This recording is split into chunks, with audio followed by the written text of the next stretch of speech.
আসসালামু আলাইকুম সবাইকে, কেমন আছেন সবাই?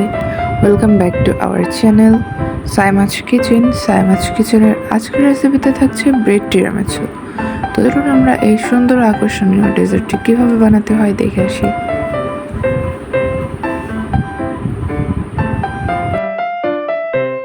প্রথমে আমি ডেজার্টের মেইন জিনিসটা বানাবোর জন্য আমার লাগছে 1 কাপ পরিমাণ হুইপড ক্রিম। এটাকে কিছুক্ষণ লো হিটে বিট করে নিয়েছি। এবার এর মধ্যে আমি দিয়ে দিব হচ্ছে সামান্য গুঁড়া দুধ এবং কফি পাউডার দিয়ে এটাকে আরও কিছুক্ষণ আমি বিট করে নিব।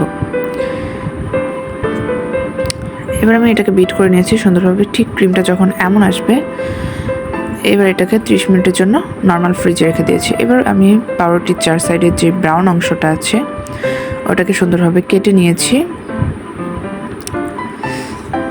চারদিক থেকে আমি ব্রাউন অংশ কেটে নিয়েছি।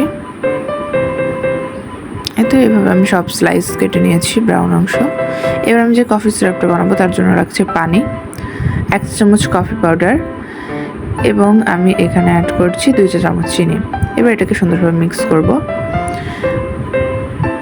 এবার মিশ্রণটাকে সাইডে রেখে দেবো। এবার আমি যে বাটিটাতে এটা বসাবো সেখানে আমি প্রথমে পাউরুটির স্লাইসগুলো দিয়ে দিব। পাউরুটির স্লাইসটাকে সেট করে আমি উপর থেকে সেই কফি সিরাপটা দিয়ে দিচ্ছি। তো এভাবে আমি সব চারদিক থেকে কফি সিরাপ দিয়ে দিয়েছি। এবার আমি যে ক্রিমটা বানিয়ে রেখেছিলাম সেই ক্রিমটা উপর থেকে দিয়ে দিব। এবার ক্রিমের লেয়ারটাকে সুন্দরভাবে সেট করে আবারও উপর থেকে ব্রেড দিয়ে দিব।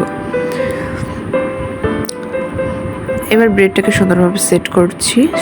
সেট করে তার উপরে আমি আবারও সেই কফি সিরাপটা দিয়ে দিচ্ছি।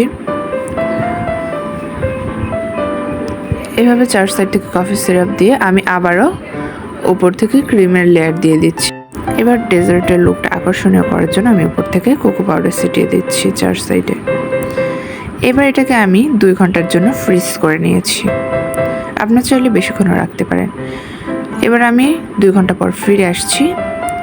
এবার দেখুন আমি ডেজার্টটা তুলে দেখাই আমার ডেজার্টটা কত সুন্দর এবং আকর্ষণীয় হয়েছে এবং এর প্রত্যেকটা লেয়ার কিন্তু অনেক সুন্দর এসেছে। আমি এখানে 3টা ব্রেডের লেয়ার দিয়েছিলাম। রেসিপিটা ভালো লাগলে একটা লাইক করবেন, কমেন্ট করবেন, নতুন নতুন ভিডিও পেতে আমাদের চ্যানেলটি সাবস্ক্রাইব করবেন। আল্লাহ হাফিজ সবাইকে।